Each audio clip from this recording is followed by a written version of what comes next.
députés et sénateurs, vous avez un rôle à jouer pour aider à corriger les excès du passé.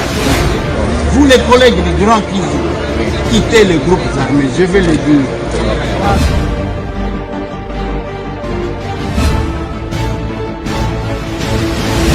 Allez, bonjour, bienvenue mesdames et messieurs, bonjour, bonsoir. Ça dépend ceux qui vont colanda biso Erni, tout ça en direct à Kinshasa, la capitale de mon pays.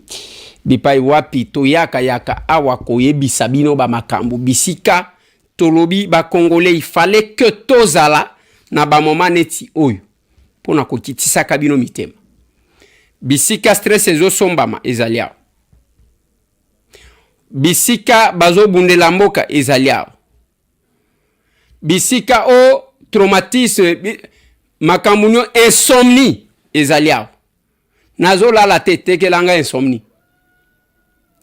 Parce que depuis que la situation s'est aggravée à l'est de mon pays, ba Congolais nyoso ya solo, au komona kaka que mutoaza touché, soit azolia biente, soit azomela biente, soit na musala komi ko commettre ba faute, soit azola la biente, des caractéristiques ya ba vrai Congolais parce que c'est leur pays qui est en péril.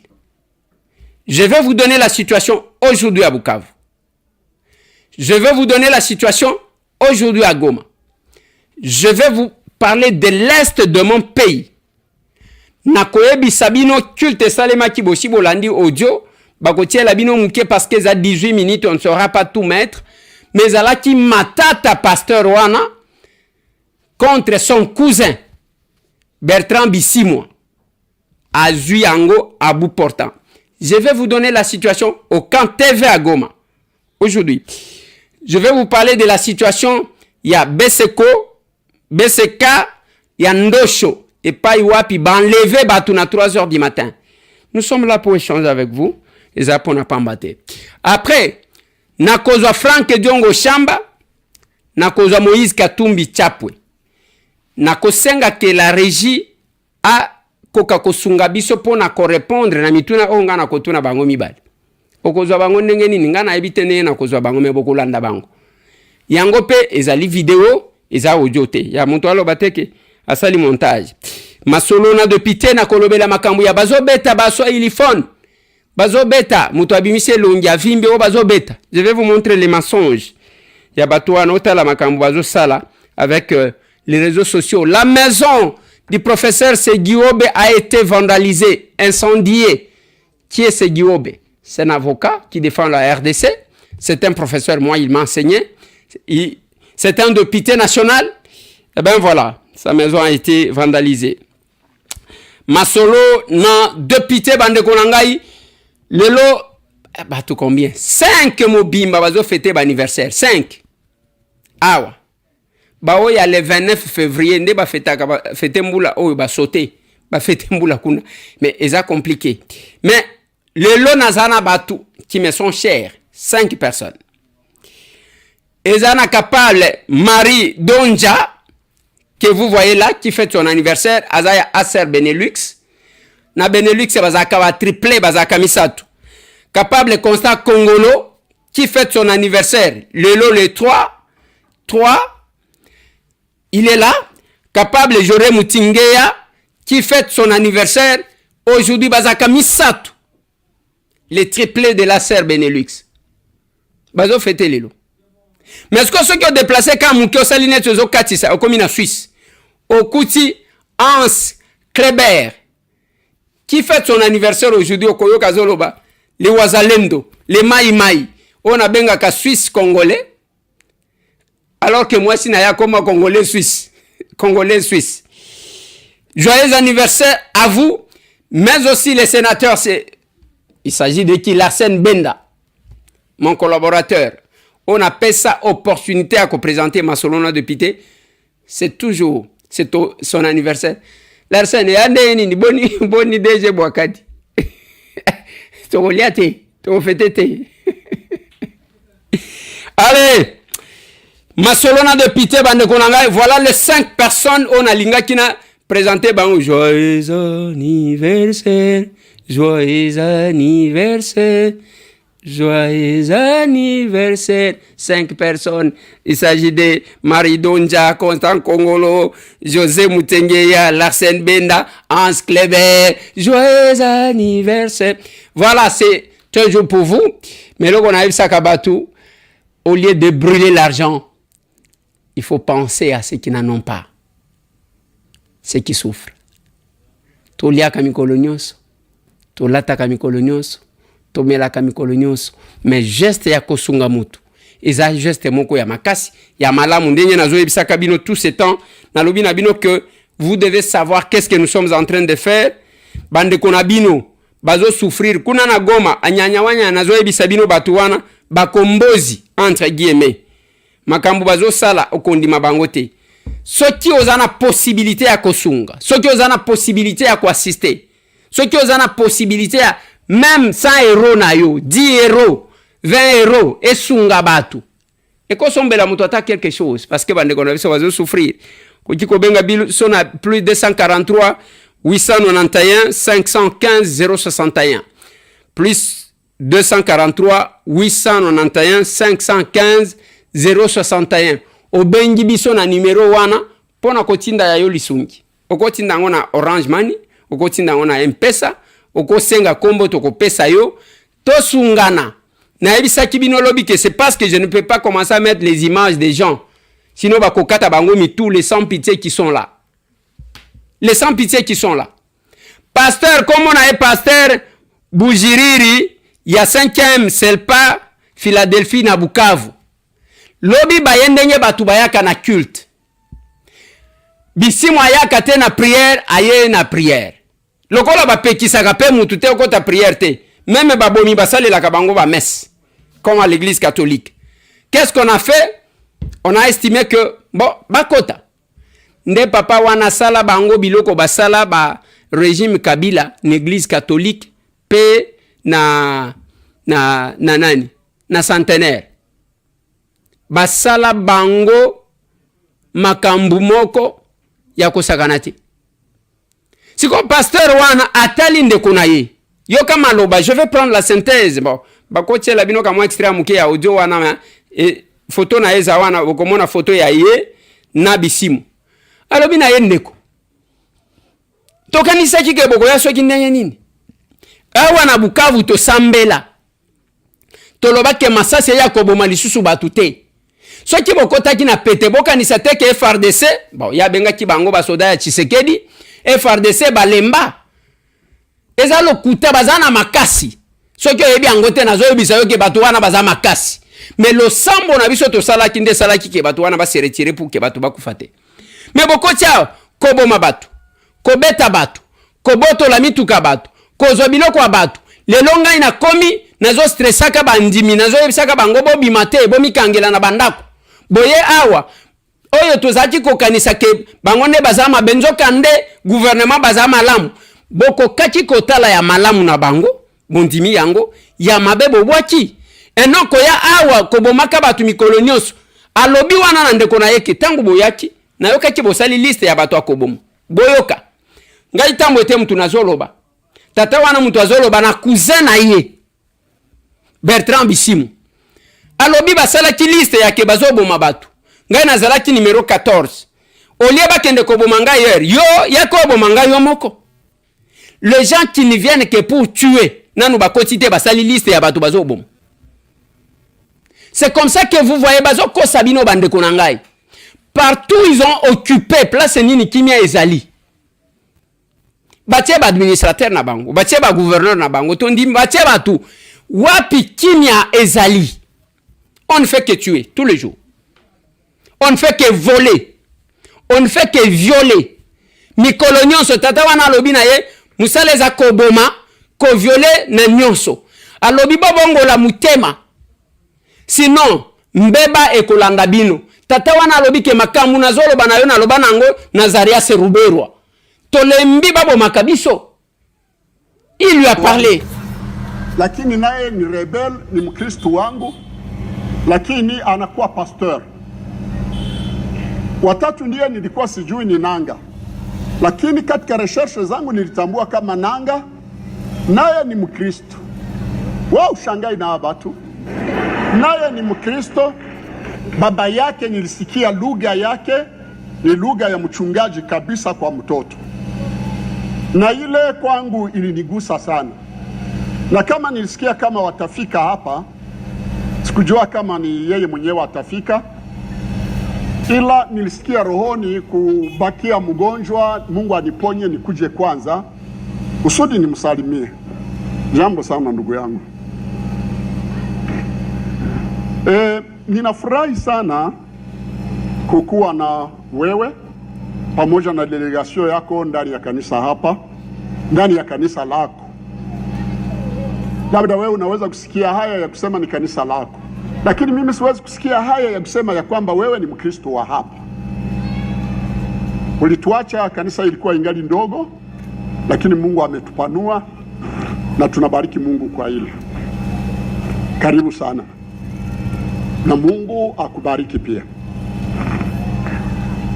Nikisha kusema kama uko Mkristo wa hapa, napenda niambie Wakristo kama nilisikia, lakini yeye mwenyewe hajaniambia. Yeye ni mkubwa ndani ya hii movement yenye inakuja hapa kuya kufanya mambo yao. Na kwa njia moja ni kweli hii movement inaogopesha sana. Na mimi nilifika juste kuveye ya ninyi kuingia hapa. Watu waliniambia nibakie kule, nikasema hapana, siwezi kuacha kundi. Taenda kuingia katika kundi. Na ndio maana unaniona hapa niko mgonjwa. Ninapaswa kuwa kwa mganga kila siku 21. Lakini kama nilisikia mtafika hapa, nilisema kama ni kupona, kama ni kukufa, nitakuja pamoja na watu wangu, nife pamoja na wao. Liste ya kwanza yenyewe ilikuwa hapa ya watu wenyewe watauawa, nilikuwa numero 14. Si ni vile? Ya pili nilikuwa 54e. Niko najiuliza nitakufa kunini? Wewe unanijua kama sibaki, niko mtumishi wa Mungu. Niliwalea hapa, hakuna mtu anaweza kunishtaki bibi yake au mtoto wake au leta nishtaki chochote. Lakini sasa niliona niko kwa liste, nikasema lakini huwa nitaenda mbinguni, sitaogopa, nikarudi. Sasa ninafurahi vile uko pale bisema. Mie huyu siwezi kupenda mwingine aniue, lakini wewe njoo uniue.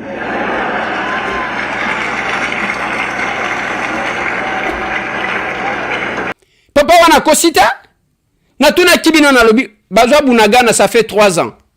Bo s'informer bo ebisangai wapi babongisi, à part le pillage, à part l'enlèvement, à part Koboma. Lelo na butwa lelo bakena Beseko, oui, Beseko, BCK, je ne sais pas. Il y a Ndosho. Na hôpital wana bakeko bimisa. Ba blessé de guerre, ba militaire o bazo bela, ba garde malade, ba minganga, bango tout ba enlevé bango à 3 heures du matin, destination inconnue. Ceux qui bakeko bomela bango wapi? Parce que l'objectif c'est éliminer les Congolais, remplacer le Rwandais. C'est ça l'objectif. Éliminer les Congolais, boma Congolais, remplacer Rwandais. Yango bazo mbaka banzembo ya kebako ya kotonga ao. Mais bakomela maina tonga. Et quand on tue, ozomona batumisusu bazo kumisa bango, ba pesa giso ba itinéraire. Bazo kende Lubero, bake boy. Uvira tile lo bazo za teponani. Les Wazalendo ont avancé. Bakomi tina Bukavu dans quelques quartiers na minute ongana zolo. Tango zo quartier TV bazalaki kokota kosala soki ndenge nini, bakokota bakokate. Parce que ba kolomboka ba simimboka na bango. Je vous dis, ba tu bakosala ba aventure ba musu bazokota na armée, ba se filmaka.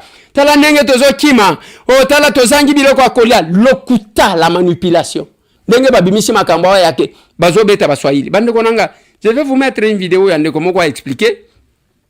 Boeba, comment ces gens-là, le poison rwandais azosala musala. Papa, mets-moi la vidéo là. Comment on a la kisibino mutoazo la kisa elongi ke ba betie parce que ça soit muswahili et puis ndeko wana tali sibino application bazo sala ka pona osala biloko wana. Papa, mettez-moi ça. Ouais, bonjour la famille. Je voulais faire une mise à jour par rapport à cette vidéo. Tolanda. Oui, c'est Congo. C'est Congo. Voilà. Merci beaucoup. Merci. Premièrement, c'est faux. C'est grâce à filtre et à Snapchat autant dans le monde de la salon. Ceux qui te comprennent, au fait, les problèmes aujourd'hui, ils veulent nous mélanger. Balingi, tout bunda entre Bissau, Moko, Congolais. Ils savent, une fois que nous sommes unis, poison rwandais. Ils veulent nous diviser entre les Chouel, les Bangala, les Bakongo, les Balouba. On n'a pas les problèmes. Notre vrai problème, c'est Kagame et Nanga. Bon, on va vanter bon ça. Toko bundi sabango suka. Voilà. Voilà. Et c'est ça. Batubino bolandaka. Bao bazo amplifier bangoa. Bazo amplifier, bazo kosa. Le Rwanda a déjà échoué. Bolinga te basi ba échoué. Et je vous ai dit que bazana effectif te ya kosa la soki ndenge nini. Nos frères qu'ils prennent prétextant que ba okende ko changer bango mental. Lité eza le coûter parce que sont des Congolais. Et là qu'on a ko sengaka. Eza ke bande ko na biso ba konzi armée. Les officiers botika ko yikisa biso soni. Et koza la soni ya makasi ya yo tata mobimba otanga ba respectaka yo ozaka ka boye ba grade biso tozali F 50 biso to sala boye biso ka manyola nyonso to wana zoloba batali weshuo pakati mangu lokola mwana mko bandiko kosa mais civil a ya récupérer civil ba wazalendo ba mai ce sont les civils mais les patriotes tout ce qui manque à la République ou à notre armée c'est le patriotisme. Beaucoup de traîtres. Kaneti na kacha ba politique. Je l'ai dit hier. Ça mutema mabe. Na lobby soki celui à qui on a confié la mission par les chefs de l'État. À Kébité, on va nous ramener le même personne. Avec le même comportement. Et le changement sera très loin. Et cause la musique. Batika la kia calme. Moko batu ba komiko. Kaka ngai nande konanga Israël mutombo. Ndeto koma kisoki ndenge nini. Nande konanga Israël mutombo. Qu'est-ce que je ne vous ai pas dit? Ngai na yebi ba collègue nanga ba musuba yebi. Ba ya komona ngande ko les il faut ko kitisa to éviter politique c'est compliqué hein. Si vous voulez on peut toujours vous mettre en contact na bananga comme ça bacha yo na liste ya bato mabete.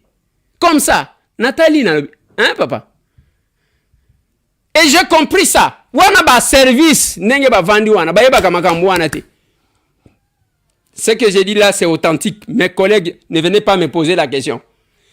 Ba collègue wana ba koyo kangai, muteme kobeta bango, mais na kotanga komo na binote.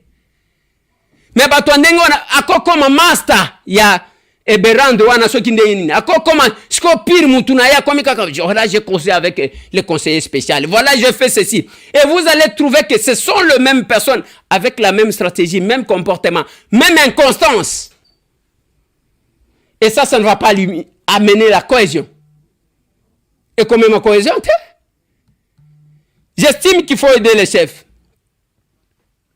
J'estime qu'il faut aider le chef de l'État. Parce que tout pèse sur lui. Kosungaye Yambala Ou. Il a besoin de l'unité à Congolais parce que le Rwanda tire sa force na ba division na biso. Na ba incompréhension entre nous. Na ba biloko lokoso ya quelques-uns. Je vous ai dit, eza sud qui vous anat.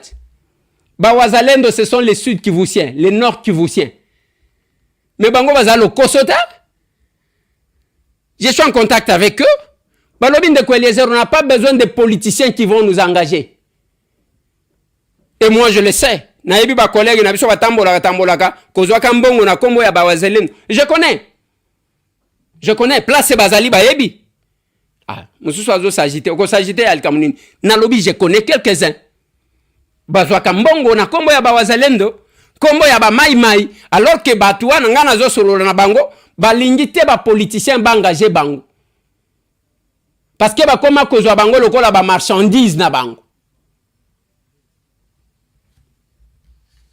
Ba koma ko zo bango lokola ba marchandise na bango. Soki olobi mo amuke tala ndako wana bozo mona eziki. Ezaya professeur Segiobe. Professeur Segiobe m'a enseigné les cours de droit, l'anthropologie du droit na école de criminologie de l'université de Kinshasa. Professeur Segiobe aza avocat. Papa nalingi ochelanga zelana nuna na pesa yo photo comme ça ochelanga photo mbala moko. Mbala moko tangu tozoloba awa ya ye professeur Segiobe pour que bako kakoeba. C'est un avocat, c'est un professeur, il est du Nord Kivu, si je ne m'abuse pas, azamwa na Ruchuru, et akei pona ko défendre mboka. Tango kaka bayoki ke akei ko défendre mboka na Rusha ke ndaka na ba pays ko défendre la RDC, nde bake batie moto wana bozomona. Oui, il est là. Il est là le professeur Segiobe. Yewana, wana bazana Rusha. Oh bozomona batu 4 wana avec une dame. C'est lui, le professeur qui est à droite de la dame là, où il y a Simi Bamikanda. C'est lui le prof. Baké Kuna va vandaliser parce qu'il doit défendre son pays. C'est là que j'ai dit que l'engagement vis-à-vis de sa patrie, et zandenge mon côté, batuna batu bazana ndenge. Pona lokoso, quelques politiciens batekaka, yango zomona ba mai balingite. Pour preuve bande konangai. Bozoyoka. Oh, Moïse Katumbi a lobby. Frank Diongo a lobby. Ngai na boy koloba. Nalingi. To solo la na vieux Frank. Hein? Vieux Frank.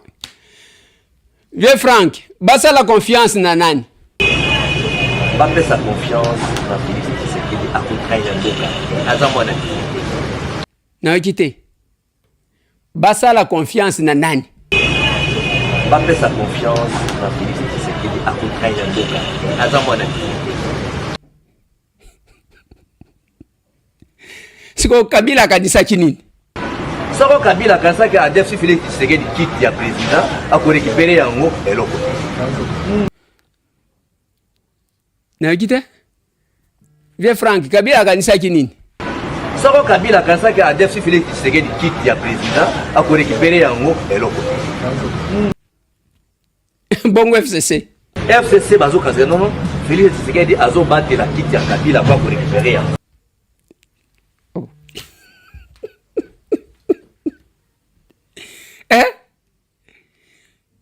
Kabila kanisa kidi nalingo sala la gali susu ndengo saliwa. Eloko. Eloko. Akanisa ki a déficit. En tout cas, bandeko nanga, est-ce que wana ngamdu na lobby? Wana eza montage? Wana ngamdu na imité? Nani asenga basala confiance na Félix Antoine Tshisekedi? Nani alobaki que Kabila kanisa ki a déficit pour kakoya ko récupérer?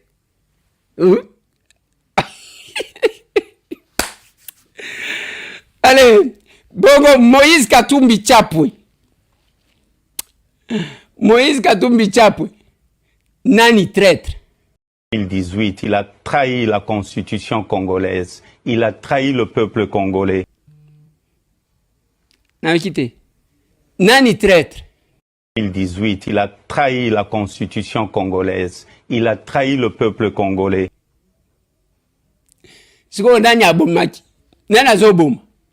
Il a tué à l'est du Congo, à Beni et dans le deux Kasaï, l'insécurité qui règne aujourd'hui. L'insécurité qui règne aujourd'hui. Moi, je ne voulais pas rester avec l'incarnation du mal. C'est pourquoi j'ai quitté Kabila. Oui. Abomaki? Il a tué. Oui, Abomaki wapi? À Beni. Tena yo quitté. Abomaki wapi? À Beni. Na wapi lisusu? Et dans le deux Kasaï. Yango salakidini. Pourquoi j'ai quitté Kabila? Si lui peut se comparer au Christ, je demande à la population congolaise de nous juger. Yango boye. Allez, mesdames et messieurs, dans Osu Kisawana Pona Lilo. C'est notre pays. C'est votre pays. wana bolandi tour à tour Moïse Katumbi Chapwe na Frank Diongo Chamba. Ce qui n'a tieli bino bango mibale. On ne doit pas voir dans un pays où les politiciens cherchent à manipuler la population pour n'abentrer na bango personnel. Tango azolukeloko boyaza na langage boy. Ce qui a vu angote a commis na langage mususu peuple pe alandi. Tango azoluka boy, c'est comme si tango azoaka akabolela ka peuple wan. Voilà pourquoi bandeko, la constance dans l'existence. Eza eloko moko ya malamu. Yango na zolo baka na ba capable, c'est votre temps, c'est le moment. C'est le moment. Boya bo rejoindre Bisso. Depuis que moi j'ai commencé mon combat, mes vidéos sont là. Je ne suis pas quelqu'un qui se contredit. Je connais l'essence de mon combat et de mon pays. Voilà pourquoi Bisso Babenga Kabiso ba capable. C'est sans orgueil. J'ai dit aux gens, l'Assemblée nationale, là où je suis parlementaire, tant qu'il y en a 5 parlementaires, et quand je me lève, peut-être que la régie va parler le même langage, a-t-il abino qu'à moi synthèse de nos interventions.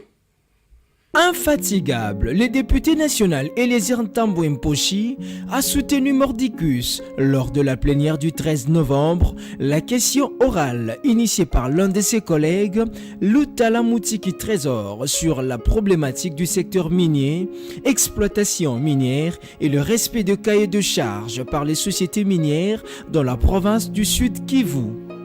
Face au ministre des Mines, Kizito Pakapomba, Eliezer Ntambwe a aussi adressé quelques questions tout en relevant les conflits observés de nos jours dans l'octroi de carrés miniers.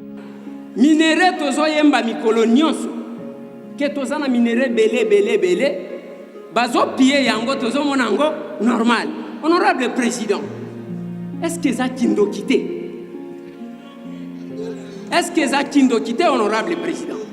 Parce que nazotala ba makambo ezalia okomona honorable président Banzela awa na Congo en dépit ya ba nombre ya ba mining oyo tozomona ezo ya kolata awa bayena mboka na ngai soki bayena walungu bapesi walungu mining mais walungu mining wana bakosalela bana walungu nini eloko te. Honorable président, honorable membre du bureau, tozala kana jekamine, tozala kana miba, tozala kina sokimo, ba société wana mike tozala kana ngo, il faut comment on a bisika ezala ki implanté que poto ezala ki wana. Les lois fait que tout ce que nous avons comme mining, mboke zo kufakaka, banzele zo be bakaka, nazo mona batu misusu, bazo mona lokola Katanga c'est le paradis. Le Katanga ce n'est pas seulement Lubumbashi, Kolwezi et Likasi. C'est aussi Kamine, c'est aussi Kitenge, c'est aussi Kitanda, c'est aussi Malembankulu, c'est aussi Sakanya, c'est aussi Lukangaba Tuishoni, c'est ça aussi les Katanga. Mais pona olongwa fungurume wana bazoloba, tenke fungurume. Okoma Kamina, okosala combien de temps? Nalinga ina ressortir d'abord la première question. Préalable nini basalaka avant que ba octroyer ba carré minier. Parce que le carré minier place mususu bazwa octroyer yango ezabisika bato ba vivaka. Basala ka musala nini pour ne pas mettre en difficulté les populations qui vivent na ba place où ba yeko découvrir ba minerai. C'est une question que j'ai posée. Depuis que ministre Azali ayebakate que na Kasai na Chikapa ba diama oyo ba lukaka ezalaka kuna pona ko penser lolenge kani ya koti ko installer ba usine mususu to ba société mususu oyo koti ko exploiter yang na lignina tuna lisusu. Honorable président, nzembo ya miba e yaka mikolo nyonso ba DGP ba nomaka bango mikolo nyonso.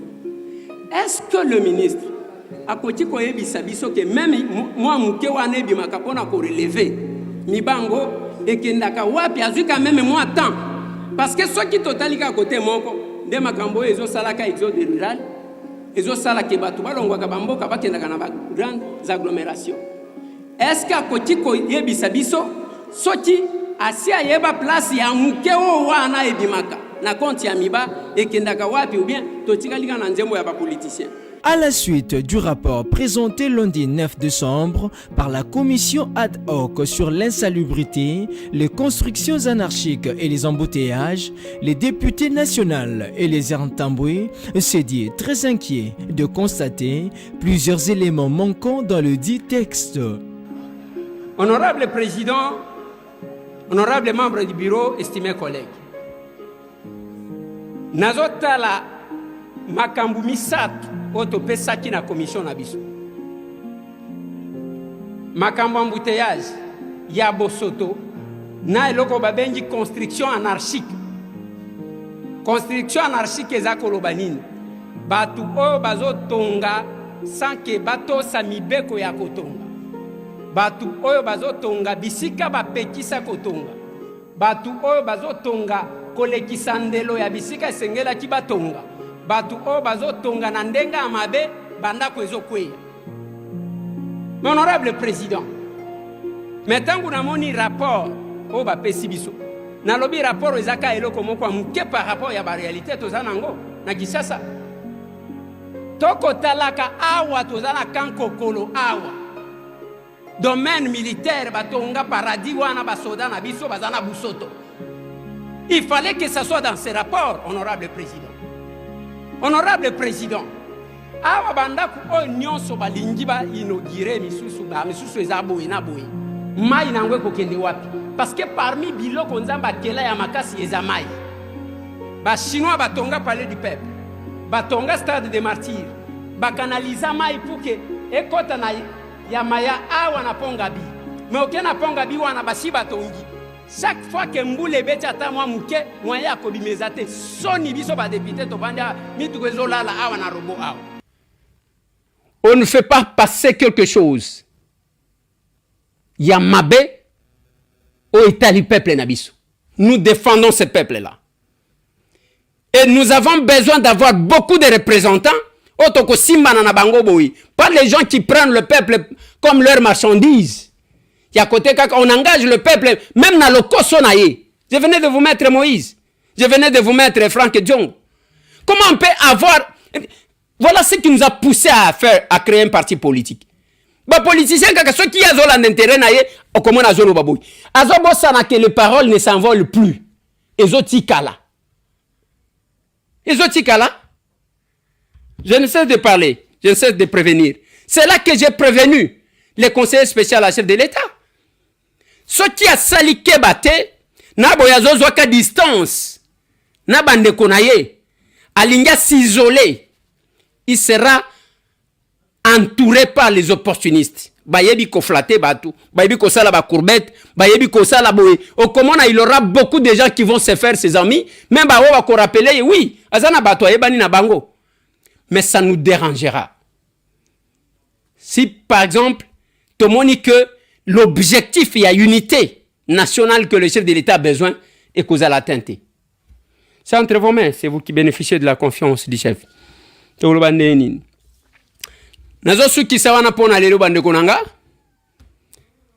vous rappelant que félicitations à l'honorable questeur adjoint du Sénat, mais l'honorable Bitika, qui était descendu à Bukavu, il faut qu'au la plainte, je crois que la régie va vous balancer ça. Nandenge bazo emba sa popularité, nandenga ke ko mobiliser batu.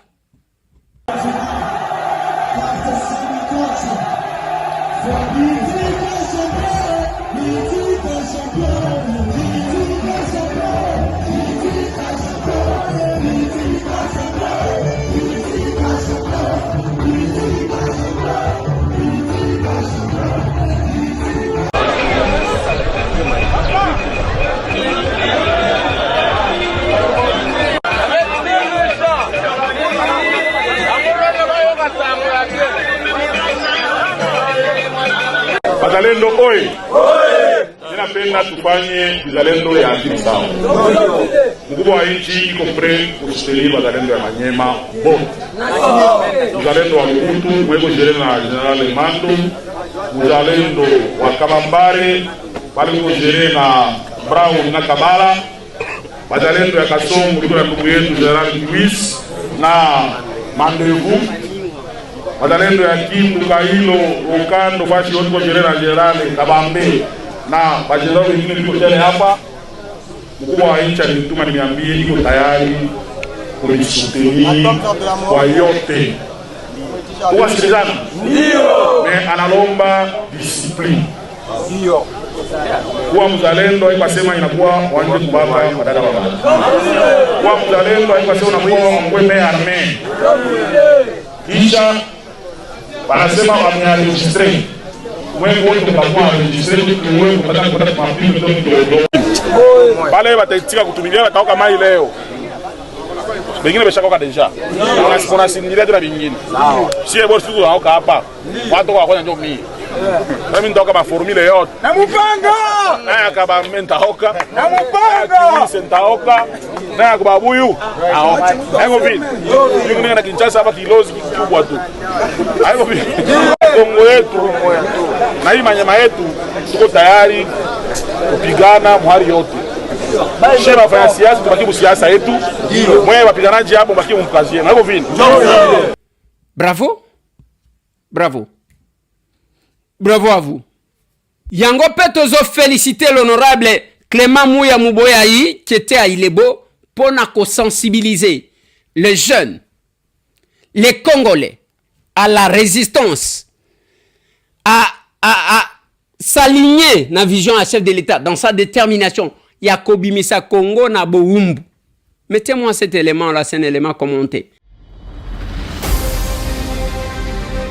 La République démocratique du Congo connaît une situation de crise sécuritaire où sa partie Est est agressée par le Rwanda avec ses supplétifs du M23 AFC. Face à cette situation, le président de la République et commandant suprême des FARDC, Félix Antoine Tshisekedi Tshilombo, a lancé un appel à la mobilisation générale ainsi qu'aux jeunes d'intégrer l'armée pour faire face à l'agression injuste qui sévit au nord et sud Kivu.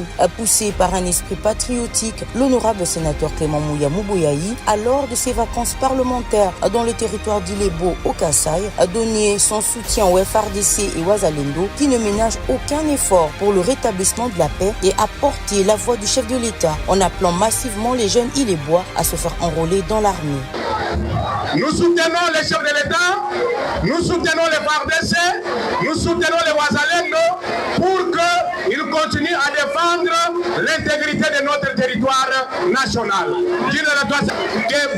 Que Bazana âge à 18 ans, à partir de 18 ans, on va salir capable, il y a kokota na armée, pas qu'il ne peut se faire inscrire. Voilà. Très bien. N'engue mo se manifester, boyo kama bien. Ba oyo nyonso, ba ko se faire inscrire awa na Ilebo. Avant bakende na Chikapa, chef-lieu ya province d'Abisso. Place pour vous allez recruter. Vous aurez mon soutien, tant moral que financier. Dans un élan de solidarité, l'élu des élus du Kasaï a tenu sa promesse faite aux jeunes. Un soutien financier a été remis à l'administrateur du territoire adjoint pour le premier groupe des recrues qui sont déjà à Chikapa, chef-lieu de la province. Ceux qui vont se présenter comme des volontaires pour s'enrôler à l'armée, moi je commencerai mon soutien à partir d'ici, avant qu'il n'aille à Chikapa. Et à cette occasion, nous allons faire traverser nos recrues qui vont aller à Chikapa. Donc les véhicules passent par Mapango, on prend ceux de Mapango, Basongo et Banga. C'est ce qu'il a dit, bon, je vous enverrai les gens qui viendront avec vous. Donc encore une fois de plus, je ne peux que le remercier de tout mon cœur. La nation congolaise est notre seule patrie et nous nous devons de la défendre jusqu'à la mort, a affirmé Maître Clément Mouya Mouboyayi, l'élu des élus du Kasaï. Voilà. On va féliciter ceux qui font quelque chose. On va décourager les opportunistes. Lelo awa to tikala cha kimya nazotu na meme union sacrée boke wapi union sacrée boke lelo nde bala muti lokola ba yoki makambu ya gouvernement d'union nationale au moins nous soutenons ba tout est bandi bino totala bino nous vous promettons ya kota la bino Le peuple va vous regarder. Allez, on se voit demain. Abonnez-vous ici. Tosolo laka awa. Tika kokeni na poubelle. Kota na YouTube. Ndeko Eliezer toko comme abonnez-vous. Vous avez tout. Tout le monde.